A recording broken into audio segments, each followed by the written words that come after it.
नमस्कार, स्वराज एक्सप्रेस में एक बार फिर से आपका स्वागत है। मैं हूं आपके साथ ऋषभ सोनी और आप देख रहे हैं न्यूज रूम लाइव। तो करेंगे खबरों का। मध्य प्रदेश को अपनी पहली वंदे भारत ट्रेन मिल चुकी है।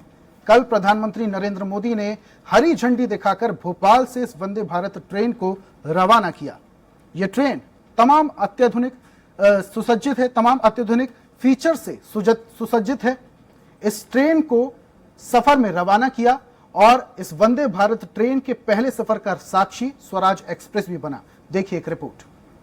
मध्य प्रदेश की पहली वंदे भारत ट्रेन रवाना हो चुकी है। पीएम मोदी ने इसको जो है रवाना झंडी दिखाई है। तमाम जो लोग हैं उत्साहित दिख रहे, तमाम स्टूडेंट्स मेरे साथ लोग जो नारेबाजी सभी से थोड़ी कर रहे थे और भारत माता की जिंदाबाद की नारे लगा रहे थे। आप देख सकते हैं कितने उत्साहित पीएम मोदी सामने से नीचे बहुत अच्छा लग रहा है कि हमारे प्रधानमंत्री जी ने इतनी अच्छी रेल और सुविधा हम लोग के लिए चालू की। भारत माता की जय, भारत माता की जय, भारत माता की जय। पहली बार ट्रेन मध्य प्रदेश से निकल रही है, कितना आप लोग को आनंद इसमें मिल रहा है? सर बहुत ज्यादा, इसके बारे में हम बता नहीं सकते। इतनी ज्यादा खुशी है कि हम इस ट्रेन में सम्मिलित हुए, इसकी प्रथम यात्रा में सम्मिलित हुए। तो ये याद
तो 28 सीटें यात्रियों के लिए रहेंगी मौजूद। यात्रियों के लिए लंच और डिनर की भी सुविधा उपलब्ध।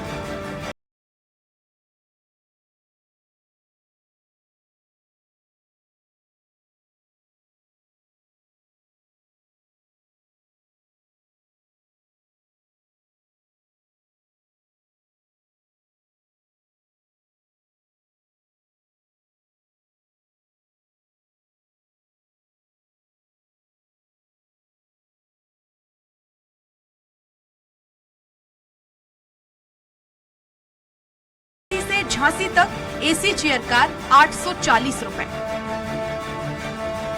एग्जीक्यूटिव क्लास 1325 रुपए किए गए निर्धारित। रानी कमलापति से ग्वालियर तक एसी चेयर कार 990 रुपए, एग्जीक्यूटिव क्लास 1560 रुपए है किराया।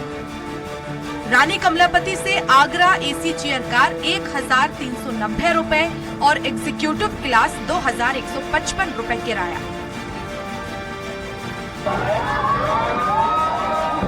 नए भारत की वंदे भारत एक्सप्रेस जितनी बाहर से दिलकश है, उतनी ही अंदर से मनमोहक भी है। ट्रेन के अंदर के आधुनिक फीचर्स इसे दूसरी ट्रेनों से जुदा करते हैं। वंदे भारत एक्सप्रेस में यात्रियों की सुरक्षा पर विशेष ध्यान दिया गया। पैसेंजर्स की सेफ्टी के लिए फायर सेंसर, जीपीएस और कैमरे के जरिए विशेष निगरानी रखी जाती है। किसी अनचाहे खतरे से बचने के लिए रेलवे ने सुरक्षा कवच नाम का सेफ्टी फीचर भी लगाया है। वाईफाई सुविधा से लैस वंदे भारत एक्सप्रेस को खास बनाती है। क्यों इस ट्रेन को लेके पूरे देश ही नहीं विदेश में भी इसके चर्चे हो रहे हैं, वो मैं आपको दिखाता हूँ। भारत की पहली सेमी ऑटोमेटिक ट्रेन इसको कहा जा रहा है। देखिए, इससे पहले जो ट्रेन के दरवाजे होते थे वो मैन्युअली होते थे, लेकिन अब ऑटोमेटिक तरीके से इस ट्रेन के दरवाजे दे दिए गए हैं ताकि जब ट्रेन स्टेशन पे खड़ी हो, उसके बाद ही ये दरवाज़ा ओपन होगा, ताकि किसी प्रकार की कोई भी दुर्घटना जो होती हुई हमें दिखाई दे रही थी वो दुर्घटना को रोका जा सके।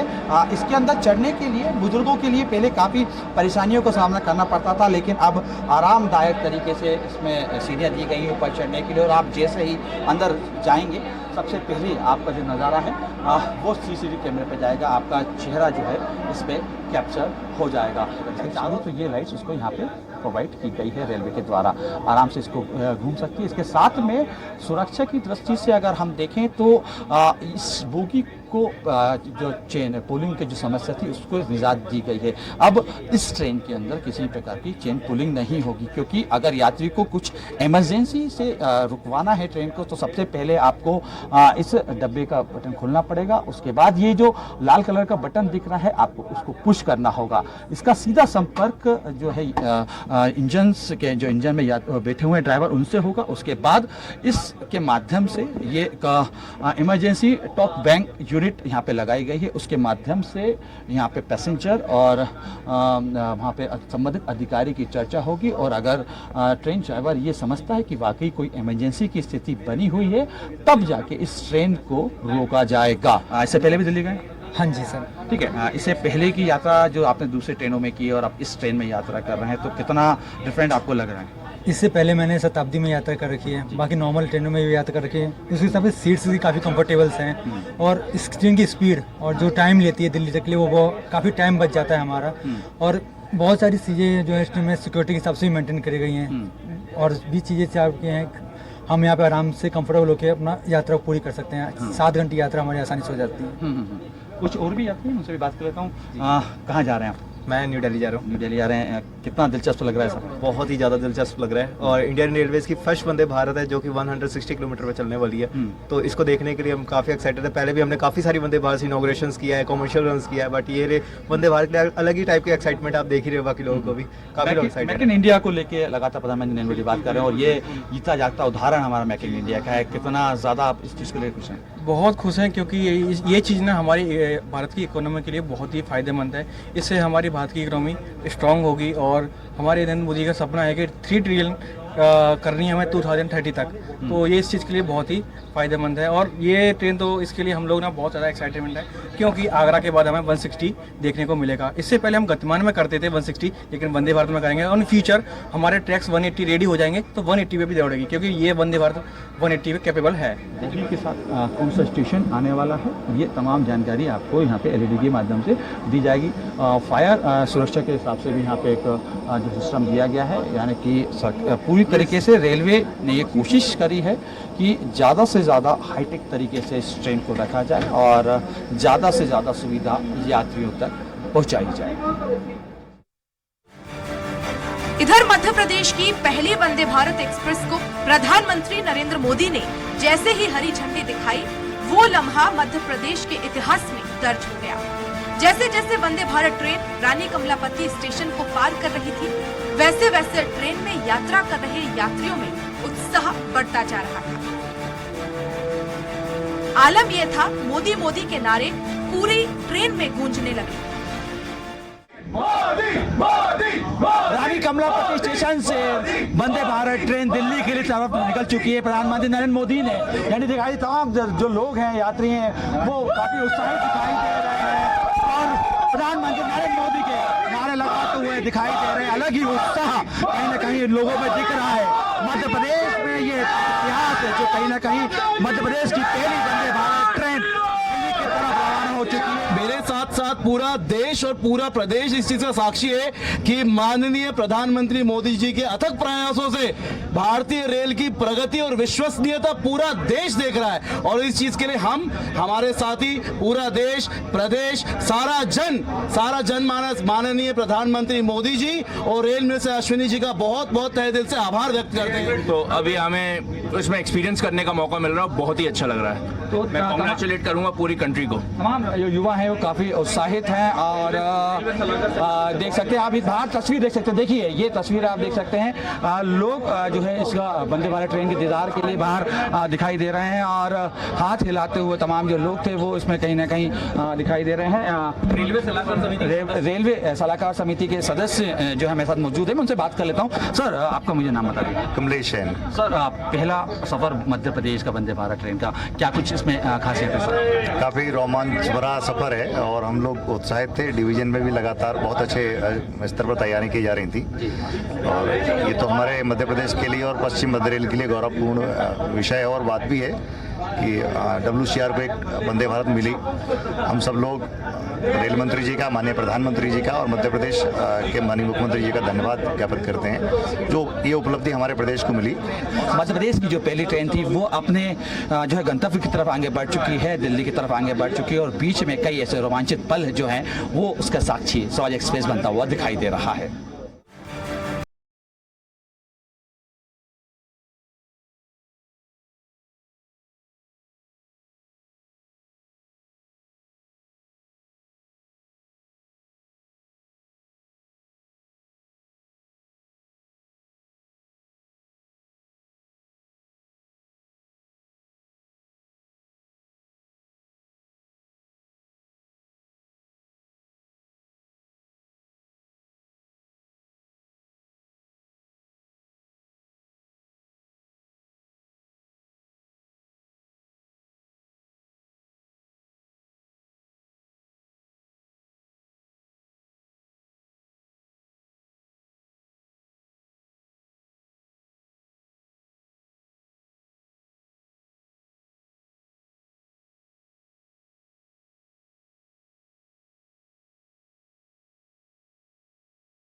आधुनिक युग में इंफॉर्मेशन टेक्नोलॉजी जिसको IT कहते हैं, पूरा विश्व उसका लाभ उठा रहा है और हमारा मध्य प्रदेश मोदी जी जैसे प्रगतिशील और समृद्ध भारत बनाने के लिए उन्होंने मध्य प्रदेश को जो प्राथमिकता दी है और पहली वंदे भारत ट्रेन की जो सौगात मध्य प्रदेश को दी है उसके लिए वो बहुत बधाई की पात्र है। मुझे बहुत खुशी हो रही है। मैं अपने लाइफ में पहली बार AC में बैठी, क्योंकि हमारे यहाँ AC का पास एक ही बार मिलता रेलवे में, और मैं रिटायर होने के बाद मैं तो आदरणीय प्रधानमंत्री जी का धन्यवाद अदा करूंगी जिन्होंने रिटायरमेंटों की लिस्ट निकाल के बाकायदा हमको फोन करके सीट बुक की, हमारा स्वागत किया और इज्जत मिली थी 4 क्लास को भी, और हमारे हर कैटेगरी के अधिकारी और खलासी इस ट्रेन में है। पहले ये था कि कभी कोई आ रहा, कभी चला जा रहा, कोई काम हो रहा नहीं कर रहा, ठेकेदार काम कर रहा, खा जा रहा, मतलब ये अब पूरा पैसा मतलब लग रहा है और जो समय की मांग है कि समय की बचत है, तो गाड़ी को मॉडल रूप से इसलिए तैयार किया जा रहा है। एक तो समय आदमी भोपाल से अगर कमलापति से जाएगा और दिल्ली तक जाएगा, वो अपना काम करके और एक ही दिन में वापस आ सकता है। नंबर 1 बात ये है। दूसरी बात ये है कि स्टेशनों को इतना खूबसूरत बनाया जा रहा है और एक ही जगह पे सारी सुविधाएं मिल रही हैं। इधर वंदे भारत ट्रेन के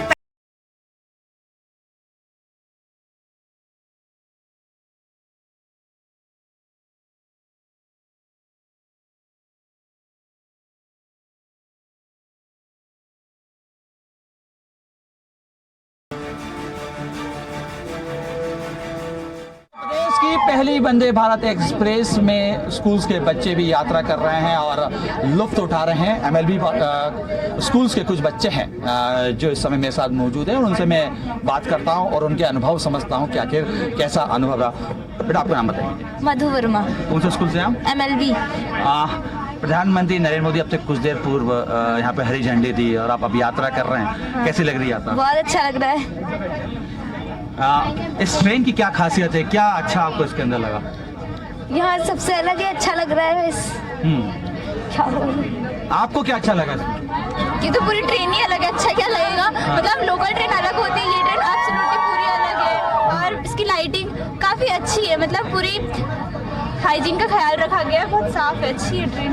स्कूल से यानी किस तरीके से जो है स्कूल के जो बच्चे थे, आप जो दो दोस्त आए, उनको किस आधार पे चयन किया गया, किस कंपटीशन के आधार पे इसको चयन किया गया था? ड्राइंग कंपटीशन था। Yes. आप फर्स्ट आए थे। जब आपको ये मालूम पड़ा कि वंदे भारत ट्रेन का मध्य प्रदेश की पहली ट्रेन है, उसमें आप सफ़र कर रहे हैं, तो उस समय आपका किस तरीके का अनुभव रहा? बहुत अच्छा अनुभव था, बहुत एक्साइटमेंट थी। काफ़ी एक्साइटमेंट थी। और भी कोई बच्चे हैं, उनसे मैं बात कर लेता हूँ। आप कौन से स्कूल से? सरदार पटेल। सरदार पटेल से। कैसा लग रहा है ट्रेन में? अच्छा लग रहा है मुझे सफ़र करके। हाँ। प्रधानमंत्री नरेंद्र मोदी को भी देखा होगा आप? यस सर, अभी अभी देखा है। देखा? हाँ। कितने उत्साहित है? बहुत ज़्यादा। बहुत ज़्यादा। आप कहाँ से हैं? हम CM राइज स्कूल से हैं, सरदार पटेल CM राइज से। CM राइज स्कूल से। जब आपको मालूम पड़ा कि मध्य प्रदेश की जो पहली वंदे भारत ट्रेन चलने वाली है और उसमें आपको सफ़र करना है, तो कितनी खुश थी? बहुत ज़्यादा। पहली बार ट्रेन में सफ़र करने का मौका मिला और उनसे सर से मिलने का मौका मिला।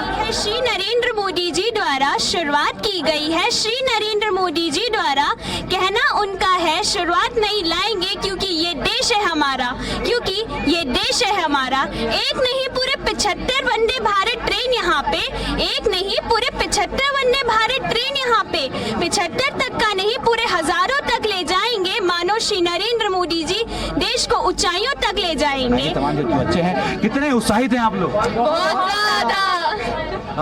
जब आपको मालूम पड़ा कि आपकी मध्य प्रदेश की पहली जो वंदे भारत ट्रेन है उसमें आपको सफ़र करना है, तो कितनी खुशी थी?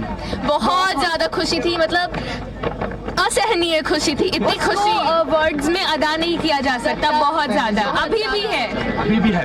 क्या क्या खास लगा इस ट्रेन के अंदर आपको? सब कुछ ही खास है, बहुत खास है। हम और ये नॉर्मल ट्रेन से बहुत ज्यादा अलग है। नॉर्मल ट्रेन से अलग है। बहुत ही ज्यादा अलग है। यहाँ की सीट्स बहुत ही ज्यादा अलग है। इस तरह की लाइट्स जो ये आप यहाँ पे देख सकते हैं। इसमें फुट स्पेस बहुत अच्छा है और यहाँ की मतलब सीट्स कंफर्टेबल है, वॉशरूम्स अच्छे पहले से, मतलब बाकी 160 की स्पीड प्रति घंटे के हिसाब से दौड़ेगी और स्पीड्स को लेकर तमाम हम सभी लोग दीवाने। कितना आनंद आना है? बहुत आनंद है। मुझे लगता है इससे समय की भी बहुत बचत होगी, जो आप एक जगह से दूसरी जगह तक बहुत जल्दी से जा सकते हैं। कि मध्य प्रदेश को आज अपनी पहली वंदे भारत ट्रेन मिली है और ये दिन कहीं न कहीं इतिहास में दर्ज होने वाला है। इसी बीच समोसे और चटनी के जायके का स्वाद लेते एक यात्री परिवार अपनी इस यात्रा को कभी नहीं भुलाने वाली स्मृति बता रहा था। एक बॉक्स देगा बेटा। ये बॉक्स के अंदर मैं आपको दिखा सकता हूँ। बॉक्स के अंदर सर एक पैटीज है, कचौड़ी है, काजू की पैकेट्स हैं, गुलाब जामुन है और बालूशाही है जी। ये आपका IT मतलब स्नैक्स दिया जाता है जी। इसके बाद डिनर होगा आपका ग्वालियर। ये पूरा सर्विस है। पानी तो अभी तुरंत स्टार्ट होगा तो पानी दिया जाएगा। आज ही इनॉग्रेशन रन है, आज कोई मेनू नहीं है। जो मेनू रेलवे डिसाइड किया वही अब दिया जा रहा है। इधर हम सफर के आखिरी पड़ाव पर पहुंच गए थे। मध्य प्रदेश को अपनी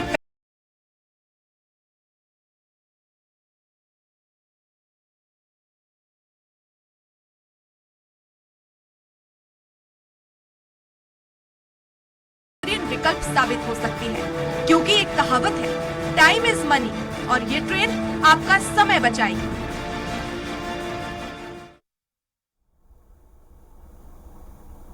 ट्रेन को लेकर देखिए आपने एक रिपोर्ट, तो करेंगे अगली खबर का। छत्तीसगढ़ में करीब 7 महीने बाकी हैं अभी विधानसभा चुनाव को लेकर, लेकिन कांग्रेस अभी से ही चुनावी मूड पर है। लगातार बैठकों का दौर चल रहा है। इसी कड़ी में राजीव भवन में कांग्रेस की प्रदेश प्रभारी कुमारी शैलजा ने निगम मंडल, आयोग और बोर्ड के पदाधिकारियों की बैठक ली। बैठक में PCC चीफ मोहन मरकाम, प्रदेश सह प्रभारी डॉक्टर चंदन यादव, AICC के विजय जांगड़ समेत वरिष्ठ नेता मौजूद रहे। बैठक में आगामी चुनाव में निगम, मंडल और बोर्ड के पदाधिकारियों और सदस्यों की भूमिका को लेकर रणनीति बनाई गई। साथ ही सभी पदाधिकारियों को भूपेश सरकार की योजनाओं को बूथ स्तर तक पहुंचाने की जवाबदारी दी गई। हमारी सबकी तैयारी है कि समस्त कांग्रेस जन जो देश की परिस्थितियां हैं उससे अपने आप को अवगत कराते हुए उसमें सम्मिलित हों। राहुल जी की सदस्यता को जिस प्रकार खारिज किया गया, ये सभी मुद्दे हमने लोगों के बीच में लेकर जाने। सबसे ज्यादा राजनीतिक विरोधियों के ऊपर अब ये कार्रवाई हो रही है। रायपुर में ईडी की कार्रवाई को लेकर बीजेपी के प्रदेश अध्यक्ष अरुण साव ने एक प्रेस कॉन्फ्रेंस की और उसमें राज्य सरकार पर जमकर निशाना साधा। उन्होंने कहा, ईडी ने जो गिरफ्तारी की है उन्हें कोर्ट से अब तक जमानत नहीं मिली है। जो गिरफ्तारी हुई है उसमें राजनीतिक दल का कोई भी पदाधिकारी नहीं है। ईडी ने आग्रह किया है कि आवश्यक कार्रवाई अधिकारियों के खिलाफ हो। अरुण साव ने आगे कहा, सबसे ज्यादा भरोसे का संकट सरकार को है।